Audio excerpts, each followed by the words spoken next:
does it feel to be a split second away from certain death?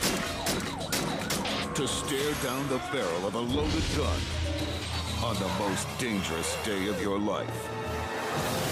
Tonight, Patrolman Richard Coons fights back against the overwhelming firepower of an AK-47.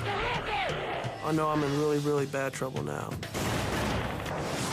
Plus, a high-speed chase nearly drowns Detective Eddie Shaheen. I've got one breath's worth of air in order to get myself out of this car, or my life's over. Then, go! Pawn shop clerk Steve Smith faces a fight of his life when his store becomes the scene of a shotgun showdown. Real people. No, don't! In their own words. Hey! Either I was gonna stop him, or he was gonna kill me. Revealed their most frightening moment. The day they faced their crisis point.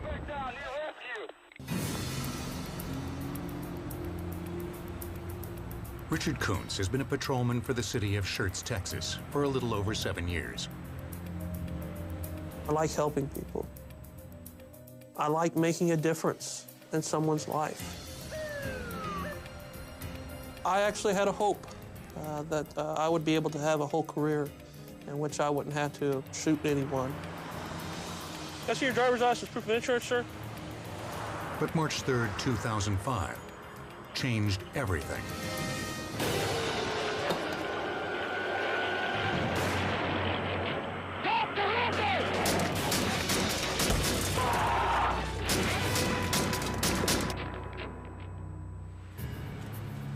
It's 11 p.m. Officer Coons travels north on Route I-35, the town's major highway. I observed a vehicle traveling in the fast lane. I could tell that it was going faster than the posted speed limit of 65 miles an hour. So I started to go after the vehicle and pursue it. It still didn't appear that the vehicle was slowing. It seemed like the vehicle was actually speeding up. Coons activates his emergency lights. The suspect finally pulls over, but to the inside shoulder of the busy freeway. 0, I-35 north by the rest stop area. Black Toyota Corolla.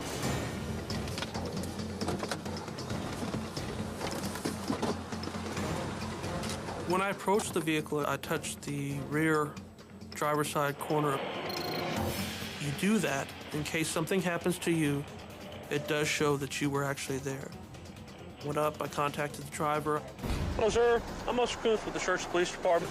I informed him of the reason for the stop. Can I see your driver's license, proof of insurance, sir?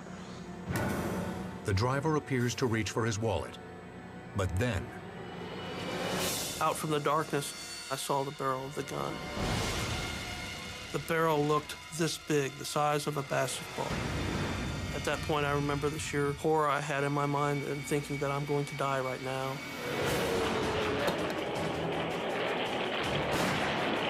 I'm in fear for my life.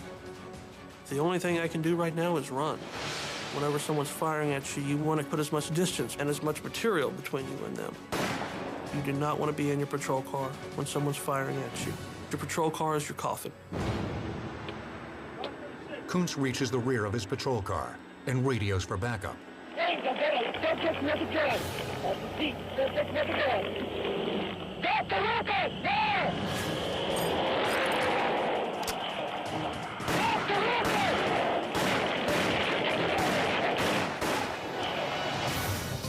I was able to move over to the driver's side and peer around on the driver's side of my patrol car down to his. I've got my gun drawn at this point. I'm also concerned if I fire, if I miss, that may also go into oncoming traffic.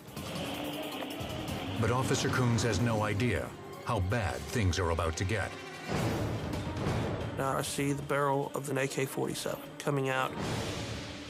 And not only do I have a person with a gun, but now I have a person with a gun and a rifle. So I know I'm in really, really bad trouble now.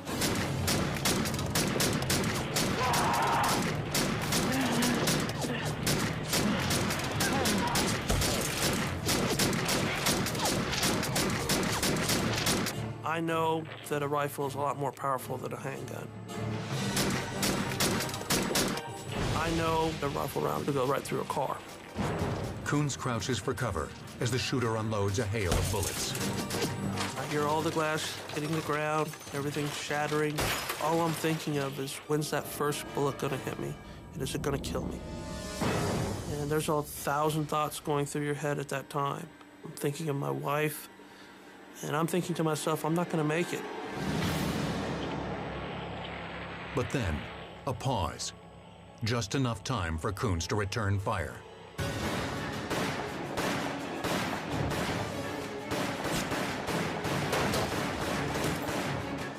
I'm still deathly scared, and the thoughts started creeping my mind. Where's he at? Is he over here on the other side of the concrete barrier? Because I knew there was a possibility he could pop up right next to me. Step it up, please. Got multiple shots. Backup finally arrives, and Officer Coons no longer has to face the deranged gunman alone. There's no greater feeling than when the cavalry arrives. And it was almost like I thought to myself, I'm gonna be okay. Now I'm gonna be okay. Subject is moving at this time. Coons fired 16 rounds at the madman that tried to kill him. 3 connected with their target, but incredibly, the would-be cop killer survives. I don't have any idea why anyone would need that much firepower unless they wanted to hurt a lot of people. He tried to kill me. That's all I really know of him. The suspect was charged with aggravated assault with a deadly weapon. He was sentenced to 75 years in prison.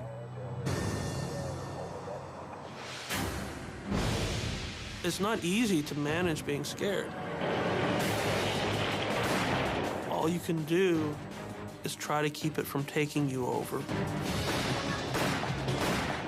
Nothing compares to getting that close to death. Nothing. Coming up, a high-speed chase Hold on. sends Officer Eddie Shaheen into a fight for his life. I have no steering control. I can't brake. We were a 30-mile-an-hour locomotive with no steering mechanism.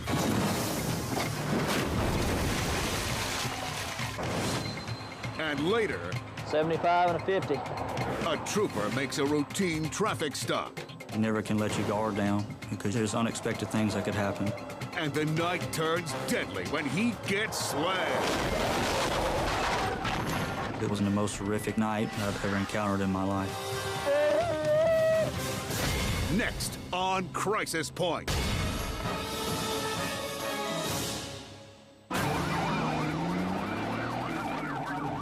My name's Eddie Shaheen. I'm a detective with the Beaumont Police Department. Shaheen has been policing the small town streets for 17 years. In Beaumont, a normal night can spin off into a whole nother direction. It can turn bad in the blink of an eye. Beaumont there, still running. Got you. Hold on.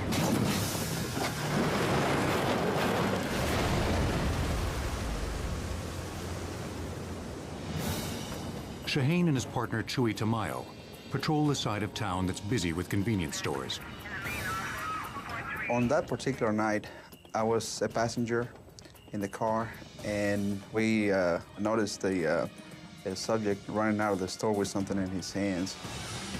The officers have run into the middle of a robbery. The guy jumps in the passenger side. The vehicle takes off at a high rate of speed. As soon as we pulled behind the vehicle and activated our emergency lights and siren, the driver accelerated and started fleeing from us. They're not stopping. They are running south and 69 on Service Road. A quick look confirms there are 2 people in the getaway car. But Shaheen can't believe what he sees next. The passenger leans over and grabs the steering wheel, and the driver of the vehicle climbs into the back seat. They are switching drivers. I have never seen anybody switch drivers at a speed of about 80 miles an hour. At that point, they needed to be stopped. One of the guys is reaching in the back seat. Shaheen worries the suspects might have deadly intentions.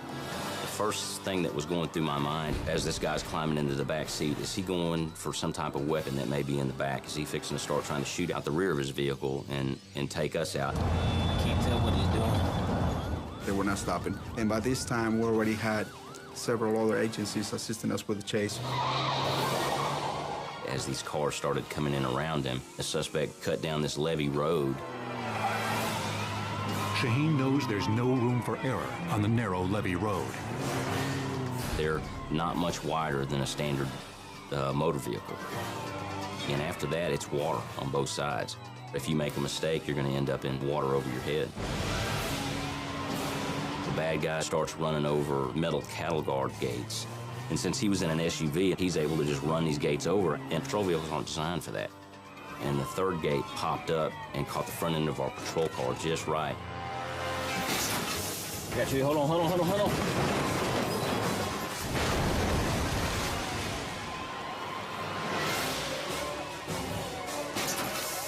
I have no steering control. I can't brake. We were a 30-mile-an-hour locomotive with no steering mechanism. The front end hit the water, and immediately the car rolls over completely upside down and sinks on into this canal. Water immediately begins to flood the car. I could tell that I had just a few seconds before we were going to be completely engulfed in water. I had just enough time to think, I'm fixing to run out of air, so I took the biggest breath I could take, and right as I did that, the water came on up over my head. Shaheen is trapped. The electric windows completely shorted out. I felt the water right about my neck. The water smelled like crawfish and mud, and I remember thinking, which way am I going to get out? You're disoriented, and there's absolutely no visibility. I've got one breath's worth of air in order to get myself out of this car, or my life's over. I'm feeling blindly with my hands, and I managed to get my head partially out of the window, and I'm trying to push the rest of the way out, but the window's not down far enough. It's catching on my chest. My feet were kicking back behind me, and I'm just looking for any kind of leverage. I could feel Eddie kicking my face because he was pushing on the window.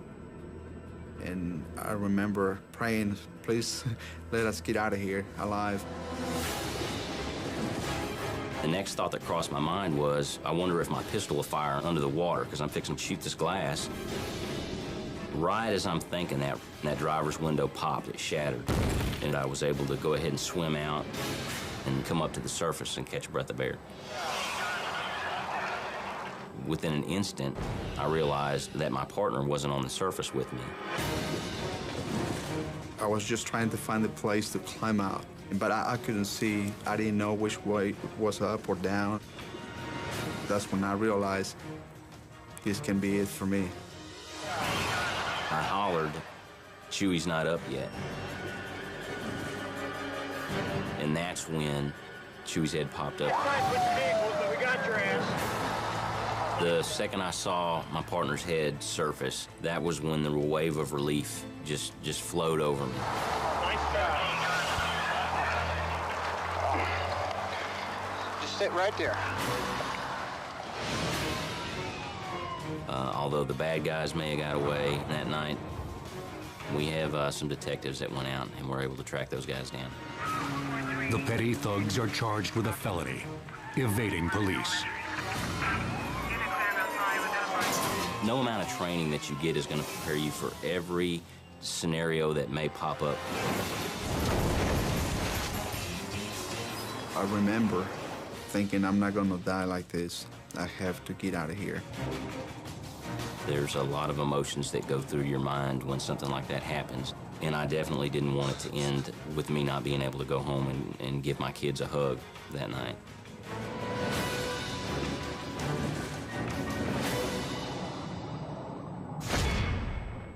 Coming up, a cop's night takes a dangerous turn when he runs into an ex-con. Hey, just step from the vehicle, please.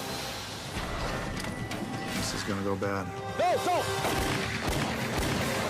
That's next on Crisis.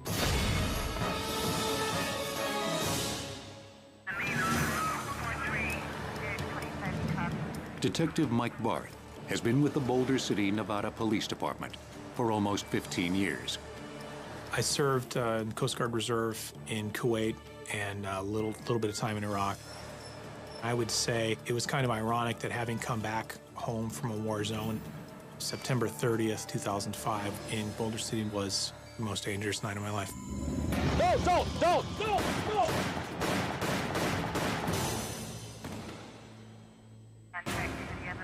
The evening of September 30th starts out normal, but it doesn't stay that way for long.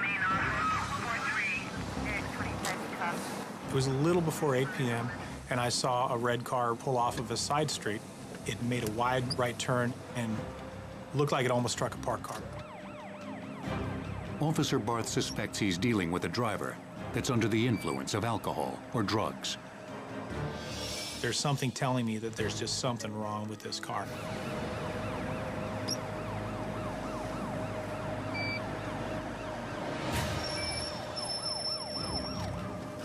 I walked behind my patrol car, went up, and actually went to the passenger side. By doing a passenger side approach, you kind of throw them off, so if there is something going on, you may foil their plans. The window was down, I noticed a male passenger. Good evening, Officer Barth, Boulder City Police. If I may see your license, also registration, please. Barth spots a white supremacist tattoo underneath the passenger's t-shirt. It made me think that this person had been in jail or prison. So I engaged him in conversation, and I like to call it my Barney Fife routine, where I'm just this dumb hick cop, you know, nothing surprising. Where you folks at up? Okay. Sir, do you happen to have any ID on you?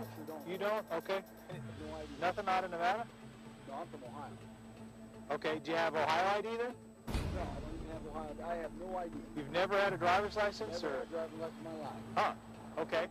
15 years of experience kick in, and Barth instinctively knows that something is not right. First thing I thought of is that's a bunch of crap. Someone who's 30-some years old would have some type of identification, whether it's even a jail ID. So I knew that he was being deceptive. I knew he was lying to me. Okay, hey John, I just want to be real upfront with you. Okay, if you lie to the police, you know that's a crime, right? So I just want to make sure you're not being deceptive. I'm being 100% honest. Okay, folks, I'll be right back with you. Barth returns to his patrol car to run a check on the license he's just taken from the driver.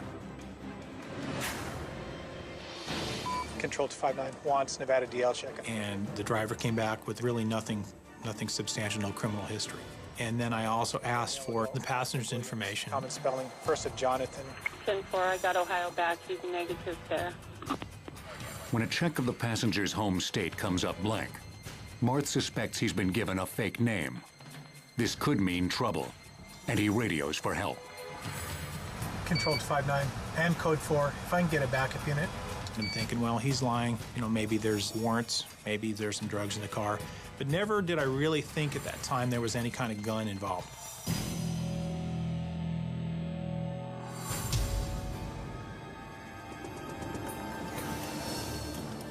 Detectives Scott Pastore and Mike Daniel arrive on scene. When we first pulled up, Officer Barth expressed that the male subject wasn't identifying himself and that he had also noticed a white power eagle tattoo on his chest that told us that he'd probably done prison time as well. And that's a big warning sign for us. We got. Okay, guys, here's what we have. Detective Barth told me there's a lot more going on here, and therefore we need to get this person out right away. We formulated a plan, and our plan was to have Officer Pastore go up, ask him to step out in front of my car, and that we're just going to interview him more at length. And that's when I went up and made my approach to the passenger side of the vehicle. And I say, just step from the vehicle, please. And his response was very cordial, very matter of fact. Yes, sir. As the door opened, he made a very quick jackrabbit response. I just remember thinking, here we go. This is gonna go bad. Go, go!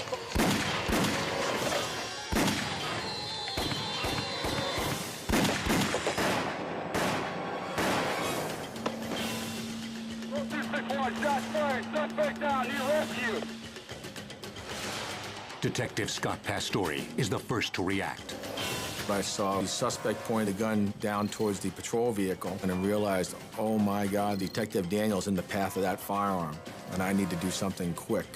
I didn't have time to draw my weapon, so my natural instinct was to put my hands up and shout, Don't! And he just turned that gun and put it into my face. At that point, I thought, I'm done. I was able to close in on him and try to grapple him, and he fired the gun. At that point, I thought he was firing the rounds into my body.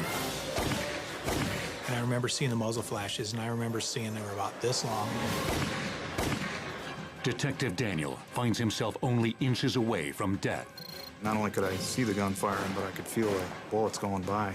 And then one hit me into the flashlight and knocked me down. Barth knows he has to act fast. My initial thoughts are, I need to return fire because he's trying to kill me, he's trying to kill my partner. When I went down to the ground, the brake lights on the suspect car came on, and I remember thinking to myself, she's gonna back into me and crush me in here. But instead, she pulled forward and cleared out, which left him in perfect view. I came up on one knee and was able to get my weapon out and return fire. He's shot at us, we've returned fire, striking him. I remember the suspect falling to the ground, dropping his weapon.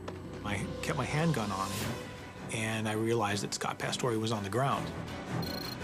Both detectives fear the worst about their partner, Scott Pastore.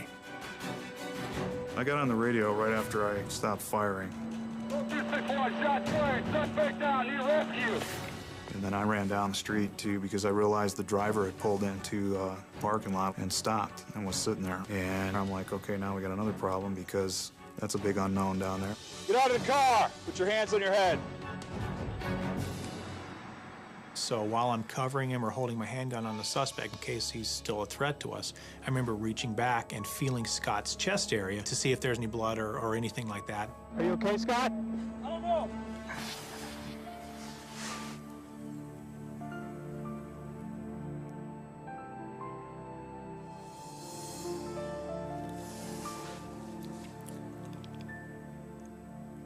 I remember when I asked Scott, I said, are you okay? And he said, I don't know. And I just remember my heart sank. My heart was in my throat, and I thought, crap, you know, I hope he doesn't die.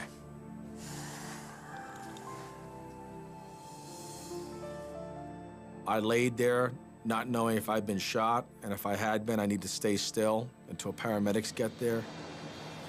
I kept my weapon on the suspect, and all I can see is his eyes looking into my eyes. I saw a very evil person.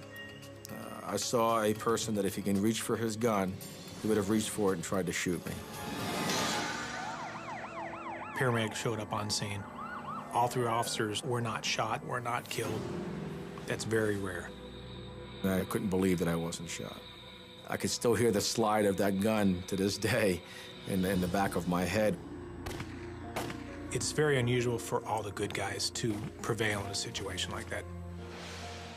The suspect was struck 3 times by our bullets, and the injuries ended up proving fatal. Okay. Sir, do you happen to have any idea on you? You don't? Okay. It was 10 seconds from the time he started firing until it was all over with.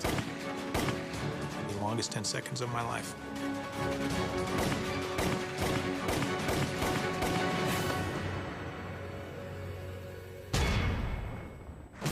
Coming up, a cop's worst night. Good evening, sir. When he faces a gunman at point-blank range. Either I was going to stop him or he was going to kill me. And I'm not dying on duty. And later, 75 and a 50. 4,000 pounds of runaway truck lands a trooper in a desperate fight for his life. First thing that I felt was just burning and pain all over my body. Just began yelling and screaming. Next on Crisis Point. 2304, stop at 2800 West College. My name is Rich McLean. I'm a lieutenant with the Bozeman, Montana Police Department. Been a sworn officer for 15 years. Good evening, sir. June 2nd, 2006, was by far the most dangerous day of my life. Hey!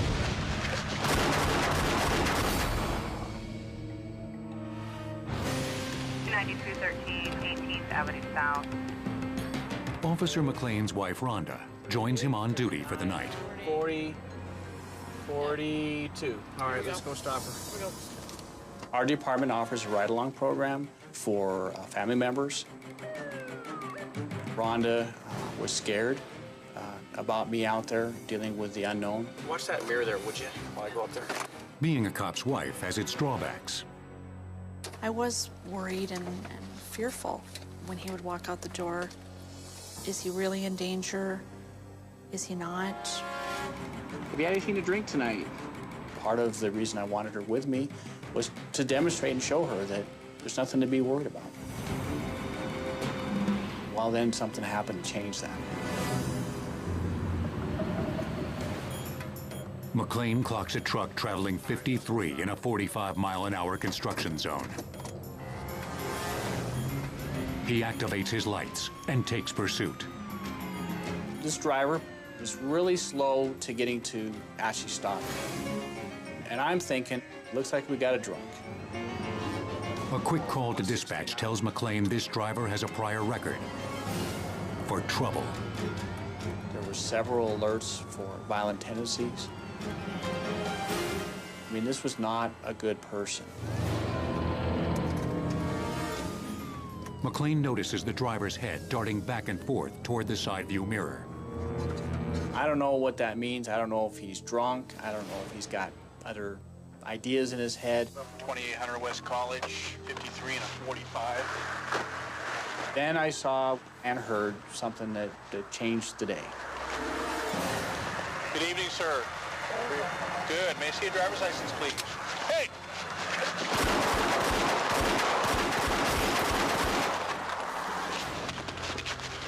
About this time, I noticed him poking a gun out at me. I heard a click. The gun was inches from my face. It was so close that I could almost count the ridges on the slide. I knew at that point that he had just tried to kill me. Rhonda recalls the nightmare. I actually heard the click of the gun. Hey! I actually saw how close it was to my husband's face. Thank God he forgot to load his weapon.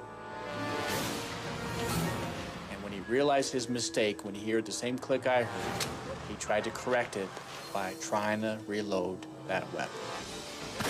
Even a brief pause would have cost Officer McLean his life. Either I was going to stop him or he was going to kill me. One of the two, and I'm not dying on duty. Gunshot, I need back up here at college, now! My wife was in shock. I mean, oh my God, what just happened? Get out of the car! Get out of the car! Rhonda takes cover behind the patrol car, allowing McLean to focus full attention on the threat. He's in the truck. He is down, and I need backup now. Go back, go over there. I didn't know if this guy was still armed. He could have jumped out of that truck and run towards me, towards my wife. And so the whole time I waited for backup, it's guns on the truck, eyes on the truck, and just be ready to deal with whatever comes next. This is the police. If you can hear me, I want you to put your hands up where we can see them. Do it now. We are considering you armed and dangerous. Officer McLean quickly formulates a plan. Okay, we're gonna approach from the right. I want you guys keep cover, keep your eyes open. I mean, he was quick on that gun. I mean, he was damn quick on that gun. Slow and approach. Do it. As I got to the door, one of the officers took a quick look in to see if they could see what the guy was doing. They noticed a handgun on the floor of the truck. So they grabbed that gun and they tossed it in the back of the truck. He was injured. He had been shot. They removed him from the truck. We have a male out of the vehicle. We have gunshot wounds. The suspect is brought to the hospital. He's treated for his injuries, but he does not survive. June 2nd, 2006 was not the time for Rich McLean to die. If that gun would have been loaded, I wouldn't be sitting here today talking to you. I'd be dead. No doubt about it. I would have been dead. Good evening, sir. Good. May I see a driver's license, please? Hey!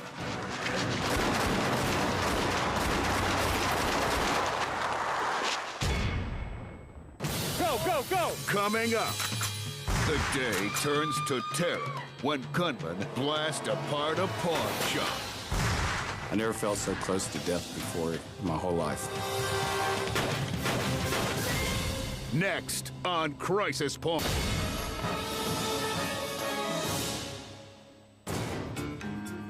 Steve Smith manages the A-Plus Pawn Shop in Sugar Land, Texas. On a typical day at the pawn shop, we buy guns, we sell guns, sell jewelry. For 20 years, the store has been a safe place to work. But on March 28th, Steve would find himself in a terrifying battle for his life. Go, go, go!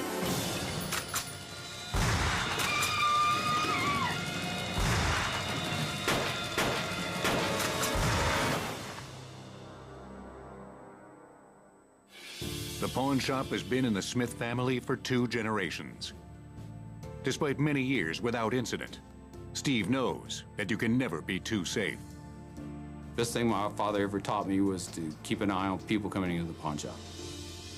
Steve's assistant, Melissa, helps run the front of the store. But she's more than an employee. She's a friend. She'd worked for us for 15 years. The afternoon started out like any typical day at the pawn shop. It was a nice spring day, and it was very slow at the pawn shop that particular day. But the slow afternoon soon takes a fast turn for the worse. Steve and Melissa are at the front counter when they notice 3 men approaching the store. Go, go, go! The minute I saw them, I knew they were up to no good. They were dressed in black, they had guns. I knew something bad was going to happen.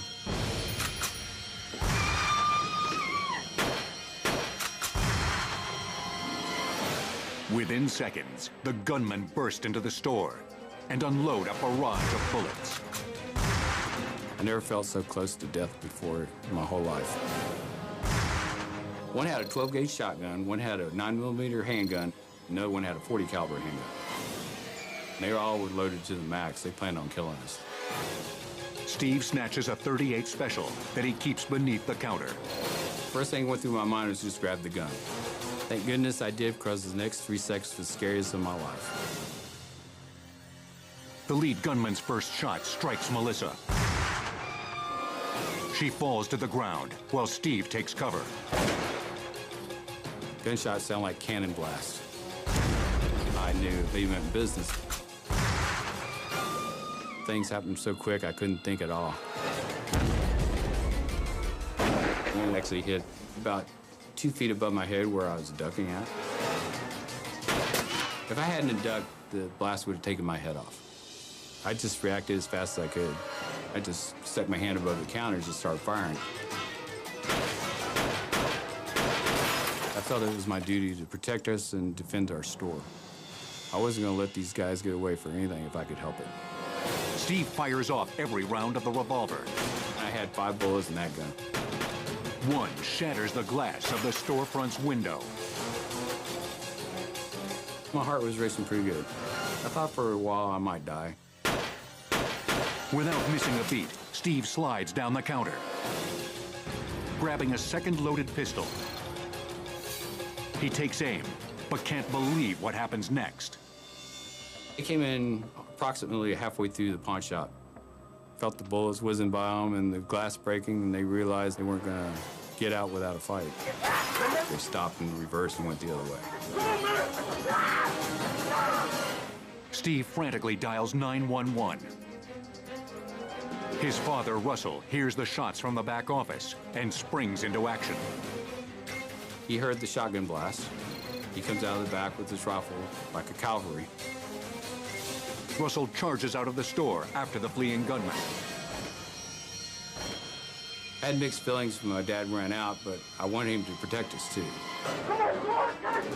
While running to their getaway car, the thugs fire back at the store and towards Russell.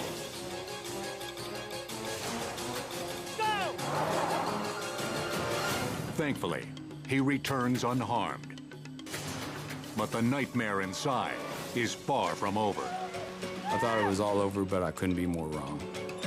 While Steve is on the phone with 911, he discovers that Melissa has been shot in the neck. I saw the blood gushing from Melissa's throat. I thought she was going to die. She was almost in shock when it happened because she was kind of dazed and confused when it was going on. I was trying to do anything I could to save her life. I told her to lay down and put the towels on her neck to keep her from bleeding so much. Incredibly, Melissa beats the odds and makes a full recovery. Steve knows his quick action meant the difference between life and death.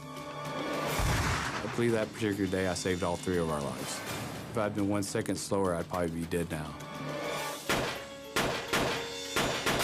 Steve has only one regret. If I had to do it all over again, I believe I would have more firepower than I did, because if I had more bullets in the gun, I felt like I could have stopped them. It makes me mad that somebody thinks they can rob me and get away with it. They came in pretty cocky, but they left as cowards. 6 months later, the gunman who shot Melissa is arrested. He's now serving an 11-year prison sentence. The A-Plus Pawn Shop had a 20-year track record of peaceful operation. Never thought in a million years I would face what I faced on March 28th. Go, go, go! Steve now knows that everything can change in an instant. I know this whole ordeal only lasted for 3 seconds, but it was the scariest 3 seconds of my whole life.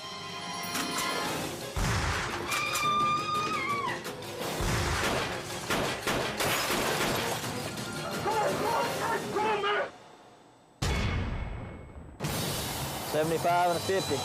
A runaway truck smashes a trooper. Just began yelling and screaming for help. His near-death survival coming up on Crisis Point.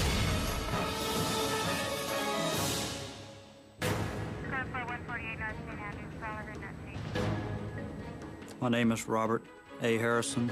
I work for Louisiana State Police. On April 4th, Harrison makes a traffic stop on a lonely stretch of the interstate. It would soon turn into his worst nightmare. It was going to become the most horrific night I've ever encountered in my life. How you doing, sir? Trooper Harrison, State Police. Your driver's license on you?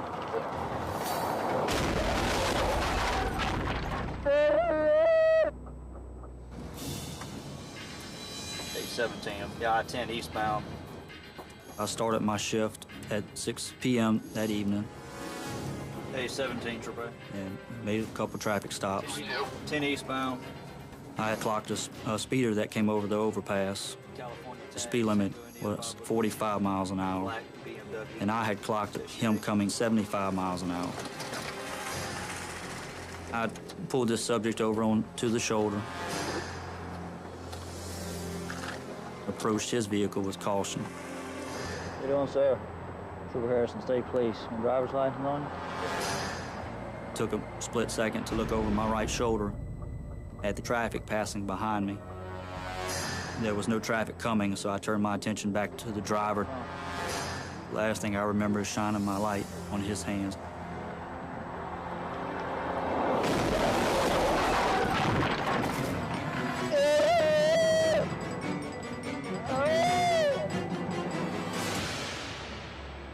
Without warning, a truck approaches from the east at over 85 miles an hour. He struck me, throwing me into the roadway. First thing that I felt when I was struck and came to a final rest in the roadway was just burning and pain all over my body. I just began yelling and screaming for help. I could just taste the asphalt. I could could smell the smoke and the dust debris from the impact. Harrison, in the middle of the road, fears getting hit again. My immediate thing was to get on the radio. I had a shoulder mic at that time, and the button had broken off. Through the intense pain, he uses every ounce of strength to crawl to the shoulder. I remember just using the bony part of my palms to grasp the cement. It was through determination and adrenaline that gave me the strength to pull myself off the roadway. I'd finally found a small stick to push the button to get out for help on the radio. My car hit me, I can't move, hold it out. When I first radioed for help, told them I was hit by a car. I need help, I can't move. I'm coming to you. A passing motorist stops to help the wounded Harrison. Hey, 17? Yep. He sat there holding my head up because he had saw that I was bleeding from the back of my head real bad, and talked with me, telling me just to keep calm. The driver of the truck that hit Harrison is only 19 and high on drugs. He got out the car yelling, screaming, and crying. He was yelling, you know, he fell asleep.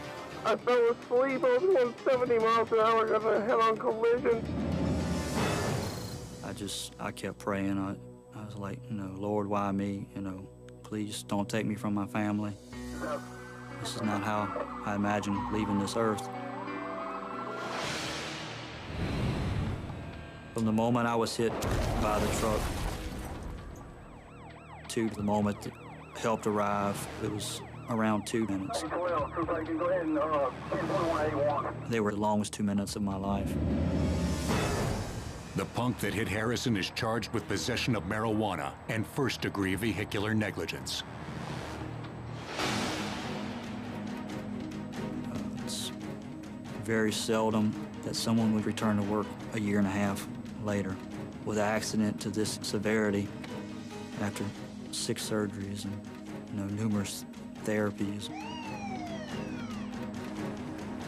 It's something that it probably haunt me for a great part of my life.